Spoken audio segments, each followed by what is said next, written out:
Well, today we have a special guest with us. We have Jeff Cable. Jeff, hi. Hey there. Thank you so much for taking the time to talk with us. I'm excited to be here. We're excited to have you. And what we're going to do is share some of Jeff's experiences in photography. And you've got upcoming trips coming here soon with... It's a crazy year. It's going to be nuts between photo tours and the Olympics and everything else. Yeah. Is that crazy good? Crazy good. Yeah. I mean, look, we're doing what we love doing. How can you complain? No, in fact, I'm going to be in Japan about 2 or 3 months just before the Olympics. And ironically, I did the same thing when I went to China. I was there just prior to the Olympics. I just keep missing the Olympic Games. I'll hire you to be my scout then. Oh, I'll be more than happy to do that. Well, tell us a little bit about Olympics. You've covered Olympics in the past, and what we're going to do is we're going to put some of your photos up here as we're talking. So people that are doing just the audio, you want to go out there and make sure that you check out the video as well. Yeah, there's a couple of images that I'm proud of them anyway. So, I mean, this will be my 7th Olympics when I do Tokyo. Started back in Beijing, which you just alluded to, back in 2008. Right. And weirdly enough, we'll be back in Beijing for Winter Olympics in 2022, which will be really weird to be back at the same location in colder weather. And so I shoot for Team USA. And winter, my primary sport is USA Hockey. I play ice hockey at least once a week, and I love the sport. So that helps with shooting when you know the sport that well. We just had friends from Quebec. So my understanding that in Canada, it's not a sport; it's a religion. It is a religion there. Yeah, I always tell the people I'm part Canadian just because I skate so much. But then again, when I go to the Olympics, I'm pure American there because we're always rooting against the Canadians. Yep. But so I let me just turn that off. I got these things beeping at me on my computer here. I thought it was us. That was me. But basically, I've done the Olympics a lot, and it's a blast to do it. It's a crazy time. You're going, 9 a.m. till 3 a.m. every day for 3 weeks.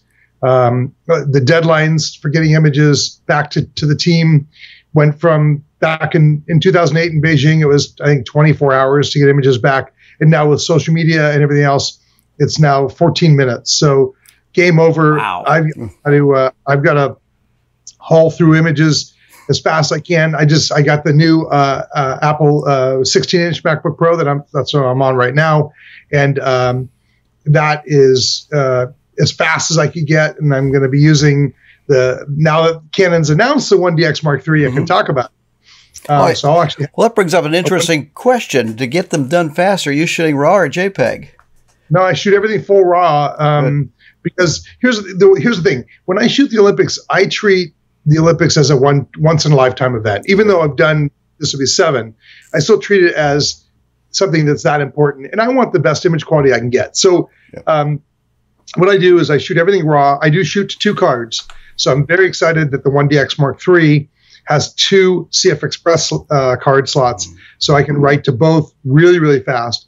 But more importantly, I can download really, really fast. So I wrote a blog post a couple weeks when they did the technology announcement. I guess it was about a month ago. Actually, maybe it was October, and I tested some CF Express cards, and I was able to move, I think it was 50 gigabytes in 40 seconds, something crazy like that. And so basically, this will help me when I'm shooting at the next Olympics, where I can just download and go through them that much faster, because literally every second counts there. Wow. So. And we're going to put your website down here too, so people, we encourage them to go out and check out your blog and website. And speaking of speed, because that seems to be of essence right now, what are you using for your post-production? So believe it or not, I do not use Lightroom. I know a lot of people do. I use Photomechanic for all of my culling and ranking, and then edit in Photoshop.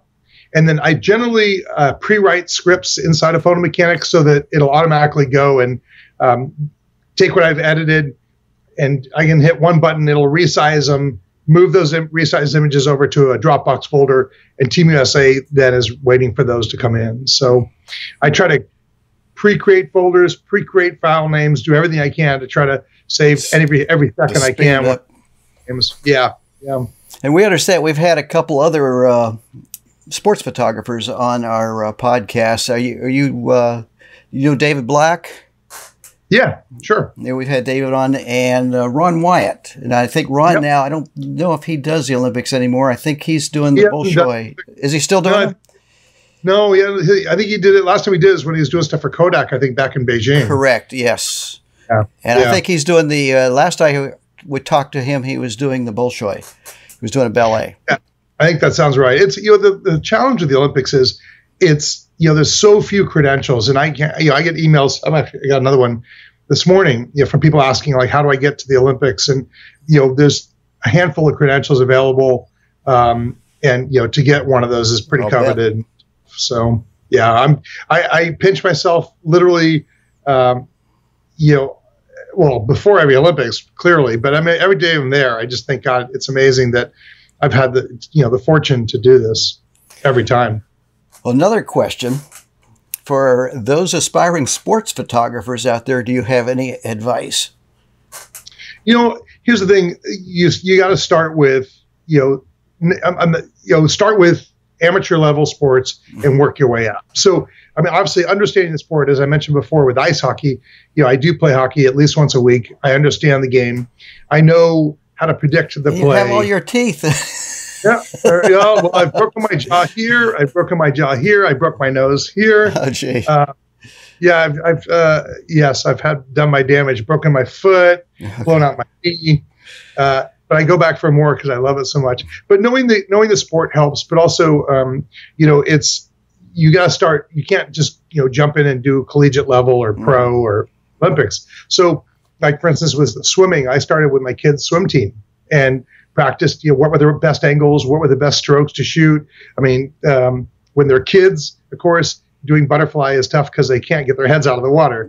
Michael Phelps can definitely get his head above water, and it's a better stroke because he comes up every couple seconds. Whereas when Phelps swims freestyle, you got one chance to get breathe one time. So, like knowing the sport, knowing it, and practicing at different levels, and then honestly building a portfolio is really key. If you can show that you can shoot sports and do a good job of capturing it, freezing the action and framing it correctly, and then if you could do that with kids, young kids, then maybe you can go to the high school and say, look, I'll shoot some stuff for you and I'll give it to you for free if you let me shoot. And then you do that and prove yourself. Then maybe you can go to the collegiate level, and then you kind of keep taking it up the ranks. And that's what I did basically. Good, fantastic. Well, we know you're going to be going to Japan, but you've also got some additional trips coming up with another friend of ours at M&M. Yep. You want to talk about so Mike Golbra. Yep. I partnered with Mike years ago. Went my first trip to Tanzania with Mike and taught there. And, it's interesting, like some people will call me a sports photographer. Some people call me, I shoot a lot of bar mitzvahs, weddings, portraits, landscape, wildlife.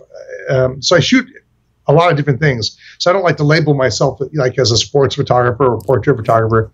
So I love doing it all. And actually that bodes well with Mike because, we're leading tours to Africa where of course we're doing, a lot of wildlife and landscapes, people. And then, we've got trips coming up. We're doing India in 2 weeks. So we're leading a photo tour there. And then we go, let's see, we've got Scotland, Ireland. I've got a couple trips to Costa Rica, which I do on my own. And then Mike and I have Japan, and then we've got Botswana and Tanzania again. And so you are busy. Yeah, we've got, and this is all the next year. So we've got a lot going on. And Costa Rica is one of my favorite places. I love Costa Rica. I love it too. The variety. Well, a couple things. One, it's easy to get to. Yes. So Africa and India, you've got these like crazy long flights. And Japan. Japan and China too. At least Japan, China, and even those you can do a direct. Even India, it's a direct flight and you're there. Right. You go to Africa, you fly to Europe, and then from the West Coast where I am, and then you have to fly down another 10 hours. So it's a long haul. Whereas Costa Rica, I fly to Houston, and then I usually spend the night there, and then the next day just take the little 4-hour flight, and I'm down there. So, but I love Costa Rica because of the variety.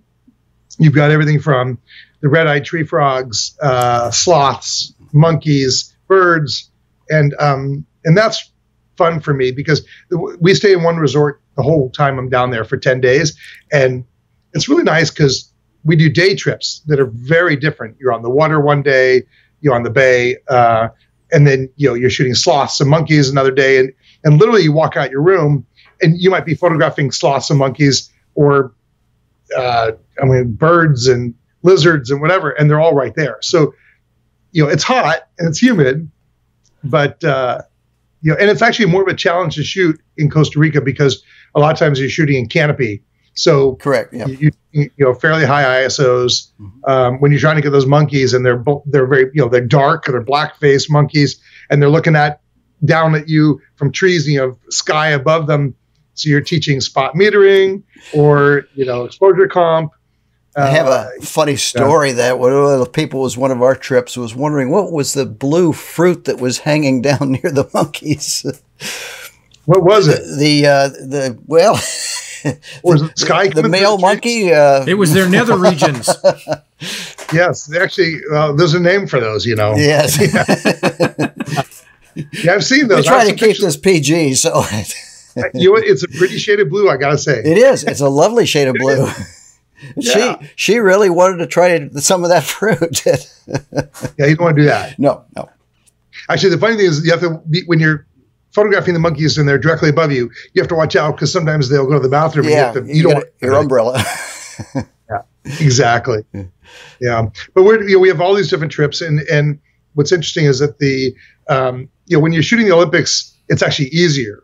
Right, you've got great lighting because it's lit for television. You have the best athletes in the world. You have great backgrounds, and so. Do you use strobes or speed lights at all when you're? Oh, not allowed. Oh, you're not allowed. Oh, okay. Well, I guess that would be true. Yeah, I guess it would affect the athletes. It would, and so no strobes, no tripods are allowed. Yeah, and they have very strict rules on when we're shooting that. But it's lit for television, and I'll shoot ice hockey here. I just shot my son's roller hockey tournament down in Southern California this weekend, and I was pushing ISOs around 3,200 or higher, unless I was motion panning, then I was back down around 400. But at the Olympics, I can shoot ice hockey at ISO 1,000 because it's so well lit. Wow. Even at like F4, which is kind of nice. But it's funny, all those same challenges that you have shooting sports really pertain, whether it's even if you're shooting wildlife, you have fast moving subjects that you're trying to track. Once you get the safe shot of them running, how do you slow down the shutter and get motion pans and do things that are different? Because at the Olympics, I'll have 2,000 other photographers that I'm competing with to get a shot. So, how do you do that and do it in a unique way? And the same thing's true when you're shooting wildlife. You can shoot the zebras running, and then you can say, okay, well, how do I get that zebra and do it differently? And that's when, I've got an image I sent to you, which has a zebra at 30th of a second motion panned. And so I'm always trying to push the limits. And when I'm teaching on workshops, it's the same thing. We'll do a photo tour and I say, okay, we got a safe shot. Like Mike and I were just in Cuba. Actually, we also have Cuba next year. So Mike and I, Mike and I were place I love. Fun place. But the thing is, you got all the old cars there. You can get a great shot of an old car. But, I was teaching the group. I go, okay, we got a lot of shots of cars. Let's motion pan them. So we go out toward the end of the afternoon when the sun was going down, and we'd shoot, cars at 20 or 30th of a second and pan them. Got some really cool stuff. So I noticed you had some stuff in the Olympics pictures too that were multiple shots. Athletes in motion. All composite stuff. But if it's like the fencing shot that I sent you, that was in camera. That's using the multiple exposure mode of the Canon 1DX. Yep. And it's all in camera. And people look at that and they think, okay, this is done in Photoshop and all that. I'm like, nope, it's not. And it's harder to do at the Olympics because normally you'd want to be on a tripod. Right. And that way you burst off the shots. We can't use tripods at the Olympics. So I'm on a monopod holding on for dear life, trying to keep the camera from moving around. So, yeah, it's a challenge. Well, fantastic. So what we're going to do is now I understand that from what you just said that you lead trips on your own as well as with M&M. Is that correct? Yeah. So most of the trips I do are with M&M. I really like Mike, not only as a person, but he's just a great organizer, and he's way more organized than I am. And also, Mike has done this for so long that, like, since we're doing India in 2 weeks, I've never been to India, but I have full faith that, Mike knows where to go. He knows, best times to photograph things. So I kind of follow his lead and then teach from there. So Mike has been like the perfect partner for both of us. Has been a great partnership. And then Costa Rica is the one trip I do on my own. And the reason is there's a resort down there that I work with, and they handle all the logistics. Because I'm not a great planner, I'm a good photographer. So they help with the planning on that. So Costa Rica I do on my own. Everything else I'm doing with Mike. Just again, he's a trustworthy guy. He does a great job on the tours. They're reasonably priced, which I like. And the other thing I like about working with Mike is that he and I have a good partnership. Like, for instance, we went to Cuba last month, and I said to Mike, I really like the tour. Our people were all thrilled to come back with great images, but we have to change a couple things. And we did this the first time we went to Tanzania too. Like, gee, I like this area because we can go off road. Let's spend more time there and less time here. And so, like, for instance, everybody wants to go to the Ngorongoro crater in Tanzania. Right. And, it's a great place to spend a day or so, but, you don't want to be there for 3 or 4 days because it's crowded. You're on road. You're limited to what you can see. It's nice to be a little bit of time there and then get out. So Mike and I, we work together to kind of mold the trips to get exactly what we want. And we're always, tweaking things as we go, which is nice. If I worked for, a large tour company, we wouldn't have that flexibility. It'd be like, here's your itinerary and that's what you get. I was going to mention too, one of the things I like about Mike's tours is it's all inclusive. That includes airfare in most cases as well, which is unusual. Most of them are airfare, food, and everything. Yeah. And one of the things that Mike appreciated about me is that I have such a passion for photography that I teach. Like, I'll stay up. In Africa, you're up at 6 a.m. and you're back at 7 at night, and then you eat dinner, and everybody's exhausted.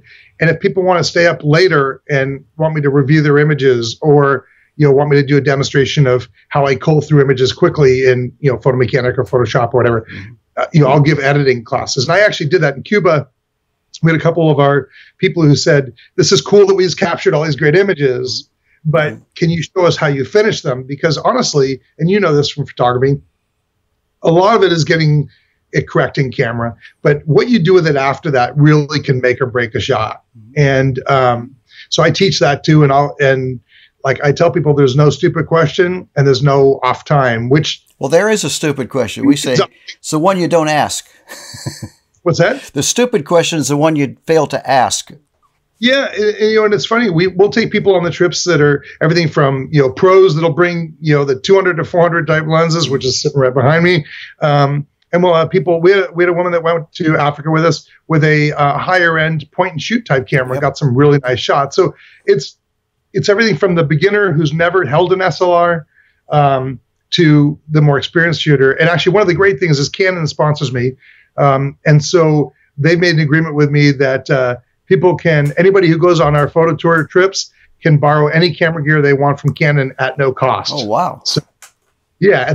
And literally we had people in Africa that were borrowing 1DX Mark IIs, 200 to 400s. This is like, $12,000, $15,000, actually almost 20 grand worth of gear right there. And, you get home, just send it right back to Canon. And that alone is worth it. Yeah, it's a great deal. It's funny. I didn't really appreciate the value of what they were offering until I started having people signing up for the tours saying, wait, this is like why I signed up, because I can try out the new Canon 5D Mark IV, or gee, I want to try the new mirrorless or whatever. And that's what we're doing. I'll be honest, even for Africa, I'm borrowing some gear because I don't want to bring all my own stuff. I'd rather put Canons, but hopefully they won't watch this and see this. I don't blame you at all. I'm going to put you on the spot here just for a moment. This is something we tend to ask all our professional photographers that come on the podcast. Since you work with a lot of people teaching, is there something, a bit of advice that you would get to a photographer, something that you see that people do wrong, or just advice that you would give to somebody that's first starting out? For starting out, the first piece of advice is just have fun, because so many people get caught up in rule of thirds or I have to get this right. I mean, yes, there are the things that you want to get right. Your focal point needs to be on the eye if you're doing a portrait. Watch your lighting because lighting is critical, and don't just blast people with a flash. There's all those things, but really it's it's a matter of having fun with it and learning. Take the time to read some good books. I mean, when I started, I read Jay Dickman's book, Perfect Digital Photography. Great book, and it made sense to me. I started learning, how to control aperture, how to control the light, and stuff like that.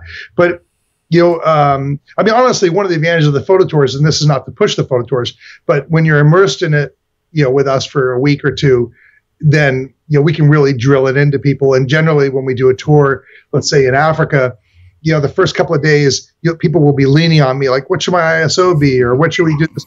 And by day 4, a lot of times, they're not even asking anymore, right. And that's a good thing. So it's a matter of learning. It's like a foreign language. If you speak it a lot, it becomes kind of second nature. But I always go back to having fun, and I think that's true even on our tours. It's great to come back with great photos, but it's the story behind the photo usually that makes it better than the photo itself.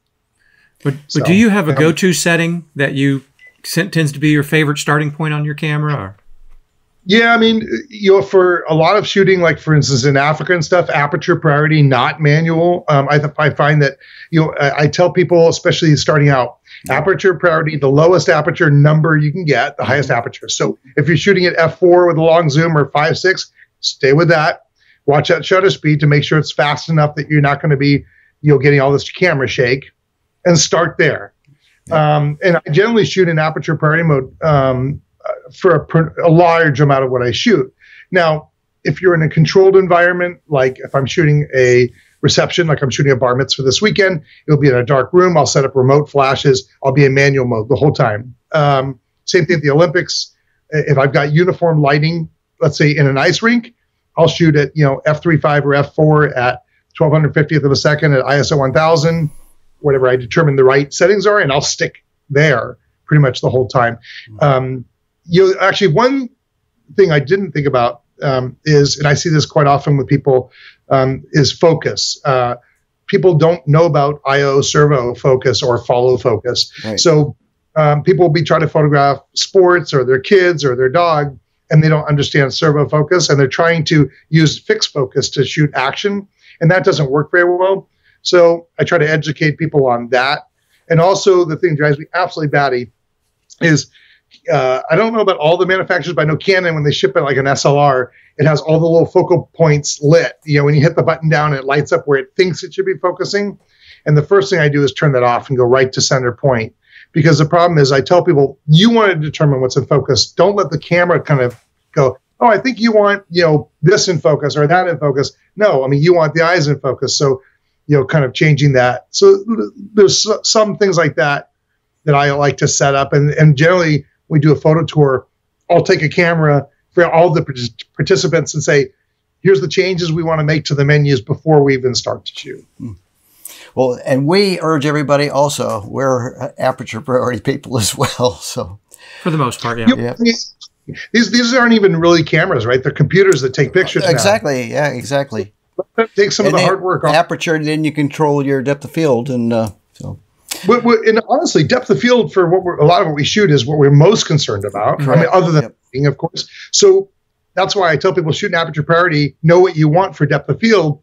Yes, you want to watch your shutter speed to make sure that your ISO is correct, or you could set to auto ISO, I guess. But you're right. The depth of field is really important, and you want to work with that, and then, like I said, let the camera do a lot of the work beyond that. Well, we really appreciate you coming on the podcast. Do you have any last words of wisdom that you want to share before you go? Just if I do blog every week. So if people want to check out the blog, and again, we're going to put your website down here. Yeah, I mean, that'd be good. And so I do try to put on there like what I was thinking when I was shooting it, the settings we were using. I sometimes do reviews. I just talked about the new 1DX Mark III. Right. But, and then from the Olympics, which is where my blog traffic goes from 40,000 a month to 300,000 a month. The Olympics I'll blog every day or twice a day. And that's really fun for people because they get to see kind of the behind the scenes of the Olympics and what it's like to be there and shoot. Right. So I encourage people to follow that. They can put their email address in the blog, and then it'll just email them the blog every time I do it. So they don't have to remember to go back to it. My email will be up there shortly. Great. Cool. Well, thank you so much. I do appreciate your time and again coming on there, and we hope to have you back again if you are so inclined. Always. Like I said, it's, to me, yes, it's a job, being a full-time photographer, but I love it. So I'll talk about photography all day long. So anytime you want me back, let me know. Great. And give our best to Mike as well. I will do that. All right. All righty. Take care. I'll be eating food with him soon. Oh, good.